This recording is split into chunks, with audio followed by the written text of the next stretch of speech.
Ah donc, dans la série de l'histoire parallèle, celle qu'on ne racontera jamais, et celle que jamais on apprendra à l'école, donc, ben, les faillites bancaires. Ah ben, les faillites bancaires, c'est catastrophique. Non, mais il y a des gens qui perdent énormément d'argent là-dedans, ils sont très malheureux, je- c'est inattendu. C'est juste, je sais pas, d'un seul coup, une énorme banque qui fait faillite, je sais pas, une mauvaise gestion, je sais pas, une absence de liquidité quelconque. Imprévisible, totalement imprévisible et sans aucune raison. Voilà. Une mauvaise gestion humaine, c'est ça. Ouais, non, ben, de dire que c'est un truc qui était fait exprès, non. Vous allez pas me faire croire qu'il y a des gens exprès, hein, qui vont faire perdre de l'argent aux autres gens. Non, c'est inhumain. Enfin, en même temps, quand même, si on parle vraiment, on va dire, du hasard dans tous ces calendriers de faillite bancaire, on peut quand même voir qu'il y a parfois des petits, comment dire, des petites cohérences, c'est ça. Par exemple, l'énorme faillite bancaire, donc en 1907, une grosse banque, une banque énorme. Ce sont jobs, les gens qui travaillent là-dedans, c'est leur travail, vous voyez. Non, ils savent quand même comment ça marche. C'est pour ça que je vous dis, je veux dire, normalement, vous voyez, par exemple, quand vous gérez beaucoup d'argent, surtout qui ne vous appartient pas, a priori, vous prenez pas trop de risques. Enfin, un risque calculé, ou alors, je sais pas moi, un risque, on va dire, mitigé. Genre, style, vous mettez pas tous les œufs dans le même panier, vous savez. Non, mais attendez, même les marchands d'œufs, ils le savent. Une banque, quand même, hein, il va le savoir. Eh ben non, voilà, à New York, donc il y a une énorme banque qui met tout son pognon dans un, je sais pas, quelconque métal. Voilà. Non, mais parce qu'elle va monter. Alors, on investit là-dedans, prend le pognon des gens, je sais pas, de n'importe qui, voilà. Les gens qui ont déposé en faisant confiance dans son argent dans votre banque en disant c'est une banque sérieuse, grande, qui doit être des épaules solides, donc, avec des gens qui connaissent le métier, donc on leur met donc de l'argent dedans, hein. Et eux, donc, ils les investissent dans un truc qui, normalement, va reporter beaucoup d'argent parce que eux, de source sûre, ils savent que ça va augmenter. Ah, je sais pas quel métal, là. Je sais pas. On s'en fout, on s'en fout. On s'en fout. Parce que normalement, je dis, quand tu fais un truc comme ça, a priori, je dis, c'est un coup de bol si tu gagnes, parce que, hein.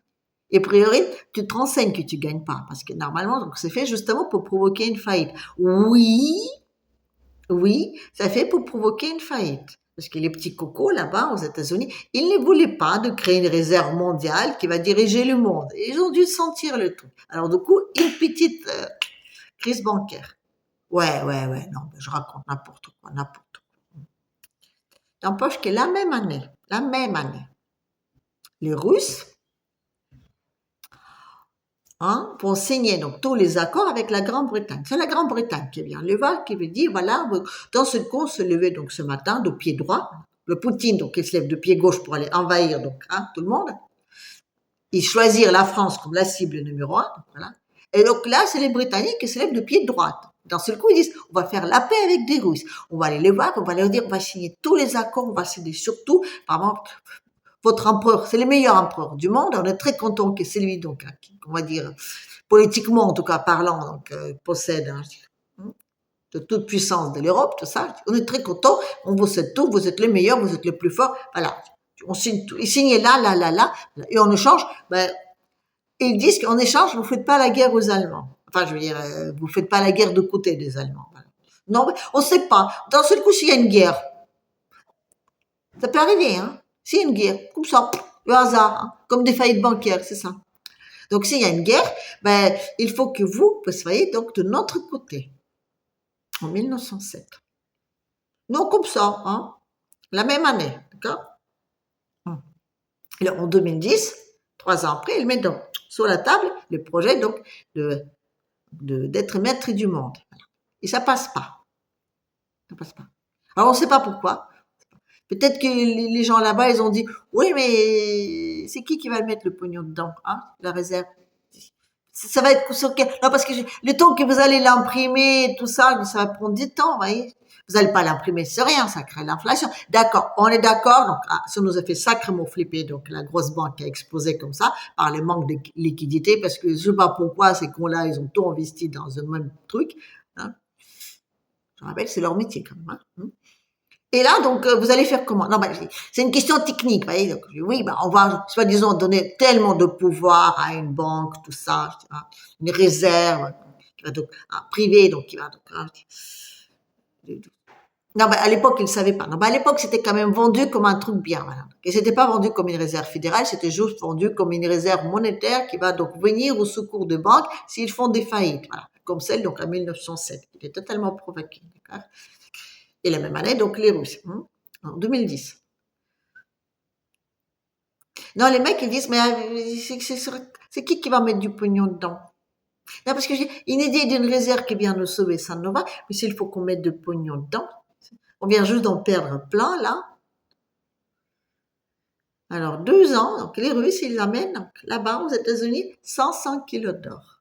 105 kilos d'or, comme ça, pour acheter des armes. Oui, je sais pas des armes en or, je suppose, parce que je veux dire, ça fait quand même beaucoup d'argent, 500 tonnes d'or. Voilà. À l'époque, ça faisait beaucoup d'argent. Non, mais je suis désolée, ça fait quand même beaucoup d'argent. Voilà. Je sais pas. En plus, à l'époque, je dis, c'était pas des armes, je sais pas, des F-35 ou même des F-16. Non, non, c'était, je dis, des armes normales, des pouf classiques, vous voyez. À la limite, il y avait peut-être quelques trucs qu'on traînait, là, vous savez, qui faisaient gros boum là. Comment on appelle ça, les canons, là, à la limite.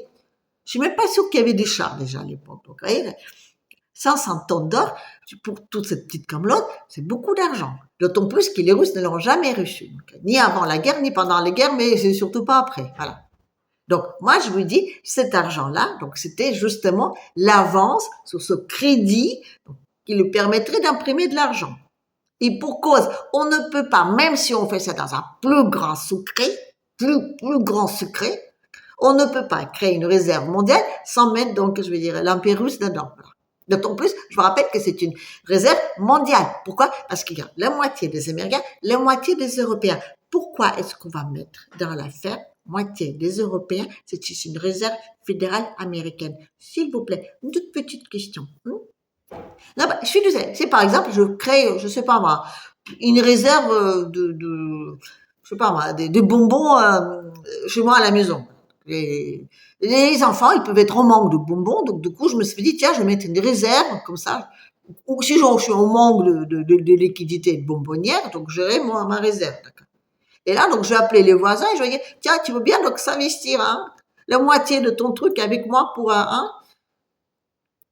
Je suis désolée, là, ça ne s'appelle plus, donc ma réserve, ça s'appelle une réserve de nos deux, quoi. Moi et ma voisine. Voilà. Elle a un chien qui peut aussi avoir je sais pas, une manque de bonbons. Elle n'a pas d'enfant, mais bon, elle a d'autres intérêts, voilà. Et, ça s'appelle plus, excusez-moi, ma réserve à moi de bonbons. Non. C'est une réserve communautaire. Si en plus on met d'autres voisins dedans, mais parce que je veux dire, là-bas, donc il y avait quand même plusieurs pays qui participaient, d'accord? Donc, la Grande-Bretagne, la France, l'Allemagne, l'Italie. Voilà. Les 4 grands, vous savez. Les plus évolués, c'est ça. Et genre, je te passe comme ça, il n'a plus reçu, la Russie ne le remarque même pas. Non, la Russie, il a très bien remarqué, et la Russie, donc on lui a dit, oui, oh, oui, c'est pour tout le monde. Parce qu'il est faillite bancaire, ça peut arriver à tout le monde. Voilà. Donc du coup, voilà. Et comme par hasard, on lui parle d'une guerre. En disant, oui, mais s'il y a une guerre. Voilà. Alors là, vous allez me dire, ouais, t'exagères, parce que je dis, si c'était une guerre, j'ai contre des empires, parce que c'était quand même une guerre justement pour enlever donc, des empires et rétablir la démocratie. Voilà. Donc, ici, pourquoi est-ce que les Allemands, par exemple, ont participé dans cette affaire? Parce que c'était des banques qui ont participé dans les affaires, pas les empires, non. L'empereur, elle n'avait aucun intérêt, non. C'est les banques. Les banques, donc, ils voulaient donc installer leur pouvoir à l'intérieur, comme en Grande-Bretagne. En Grande-Bretagne, c'est la Banque de Londres qui dirige tout. Depuis, je sais pas, depuis le milieu de 16e, voilà. Elle était très puissante, la Banque de Londres. Très puissante. Parce qu'elle possédait des colonies partout. Et si vous voulez acheter quelque chose dans les colonies, vous devez d'abord payer des impôts, donc au chef. Voilà. Donc, par exemple, je sais pas moi, les Émirlocs, dans ce coup, ils veulent boire du thé. Non, c'est les Émirlocs à l'époque, c'est un exemple. Bon, allez, les Belges, voilà. Ouais, les Belges, dans ce coup, ils veulent, je sais pas, Earl Grey, voilà. Alors, du coup, pour acheter de l'gré, donc là-bas, donc, en Inde, ben, il faut déjà qu'ils se rendent à Londres, physiquement, voilà. Et il n'existait pas encore, vous savez, les trous d'internet, tout ça. Non, non, c'est physiquement, il fallait qu'ils taxent un impôt de 20%. Et après, donc, une fois qu'ils ont un tampon dessus pour dire ça y est, vous avez le droit d'aller boire votre gré, ils vont là-bas. Voilà. Et croyez-moi, quand vous avez ce mécanisme-là, vous êtes tout puissant. Et le roi ou l'empereur à l'époque de la Grande-Bretagne, ben, elle a tout l'intérêt que ça marche comme ça. Voilà.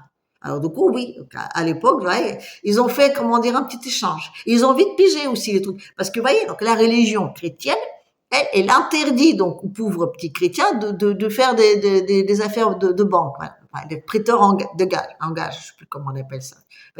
Donc, faire travailler l'argent, c'est ça, bec.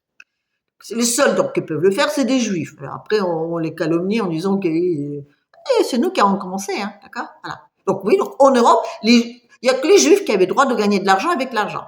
Alors qu'en Grande-Bretagne, eux, ils ont trouvé une idée géniale. Ils ont dit non, on n'a plus rien à voir avec donc les autres, donc avec le pape et tout ça. Donc nous, on va faire de l'argent nous-mêmes. Voilà. Donc nous, on a le droit d'investir étant très très chrétiens. Une église anglicaine, je ne sais plus comment là. Non, mais c'était bien. Donc, non, justement, ils avaient le droit donc, de travailler, leurs nobles là-bas, et en plus, ils avaient le droit de gagner de l'argent. Alors, pensez-vous, le roi même, donc, ils avaient le droit de bosser et de faire du pognon. Alors, vous comprenez que, voilà. Oui. Donc, du coup, vous voyez, plus ils avaient des gonzesses, comme des reines. Les gonzesses, c'est vicieux, pas. Les gonzesses, donc, par exemple, la reine Victoria, bah, c'est elle qui a inventé donc les premiers services secrets, les espions, partout. Et donc, les services spéciaux, donc, c'est les services de la reine. Voilà. Les 007, donc, ils recevaient de l'ordre de Madame la reine, pas les autres. Voilà. Oui, ben oui. Donc, les Missis, hein, celle donc, qui est dirigée par la petite fille de Boucher, là, d'Ukraine. On n'a rien à voir, on n'a rien à voir. C'est le hasard. Donc, elle, donc, il appartient, donc, elle reçoit des ordres du roi. Et le roi, c'est l'avatar de la City. Voilà. Tout comme donc le CA, c'est la même chose. Ça appartient donc à la FRS et donc on va dire à la City. C'est la finance. Hein. C'est la finance qui dirige aujourd'hui, on va dire la CA et la MI6. Voilà. Alors, vous comprenez que on peut pas lutter contre ça. Voilà. Donc du coup, celui qui a gagné tous les petits trucs. Voilà. Donc la première, c'était donc celle en 1907. Voilà. Alors du coup, quand ils ont proposé en 2010, donc quand je vous ai déjà dit, ils ont demandé du pognon. Donc les Russes en 2012, donc ils ont donné du pognon. Donc en 2013, donc ils ont ouvert leur banque. Après, donc ils ont fait la révolution. Les Russes, oh quelle heure, pourquoi on sait pas. En plus, je vous rappelle, c'était secret. Donc aucune preuve. Hein. Juste une dédiction. Non, non, on trouve jamais des preuves ce genre de trucs. Non.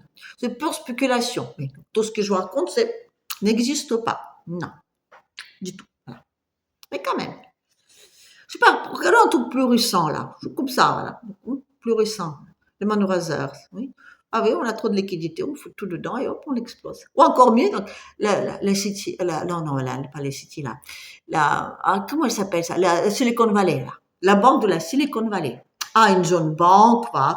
Oui, ils savaient pas très bien comment gérer leurs affaires et puis d'un seul coup, ils ont explosé.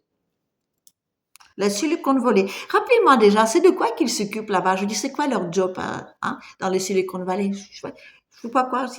Ils produisent du camembert? Ils ont trop de vaches hein, dans leur vallée? Non? C'est pas ça? Hein? C'est quoi alors?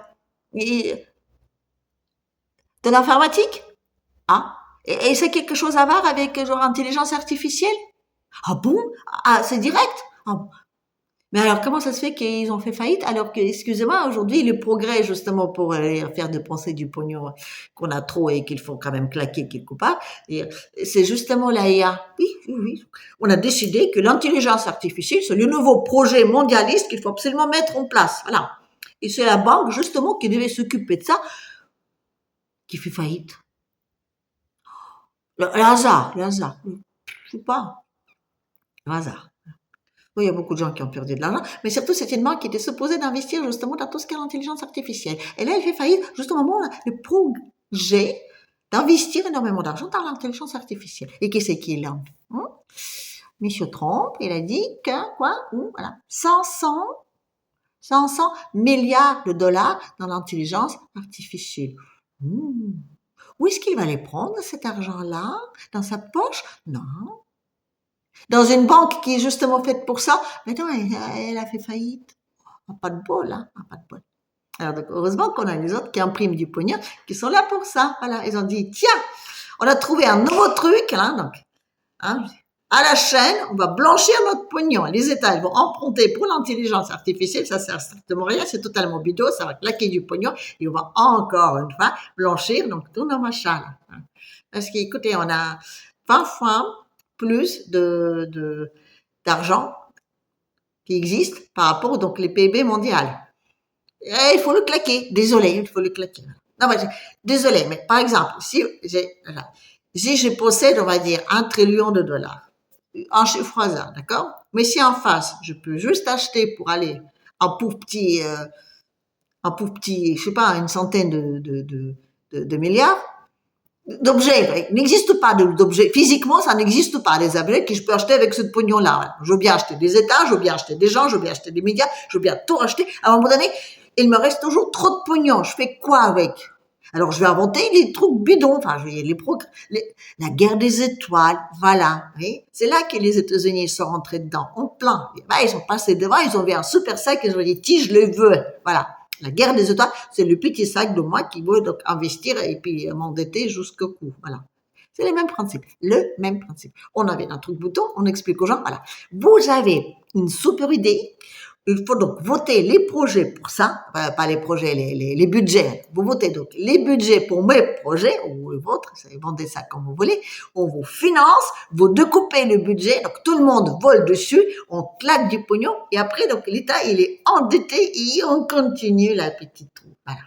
Et pour qu'il n'y en a pas d'autres qui rentrent dedans, le hasard de calendrier a fait que juste avant, la banque de Silicon Valley a explosé.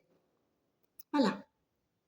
Et dans les mêmes si, le hasard a fait, on ne sait pas pourquoi, mais au moment donc on voulait privatiser tout en Russie là-bas, le rouble était divisé par 100. Oui, comme ça. Oh, oui. Avant j'avais 100 roubles, aujourd'hui j'en ai qu'un. Alors c'est vrai que dans cette situation-là de privatiser, parce que tout a été privatisé, je dis au jour au lendemain, je dis au prix rikiki, comme ça, comme ça. Sauf que si plus personne n'a d'argent, je dis qui c'est qui peut privatiser? Hein? Ben oui, ben les autres, hein, qui n'ont pas de roubles.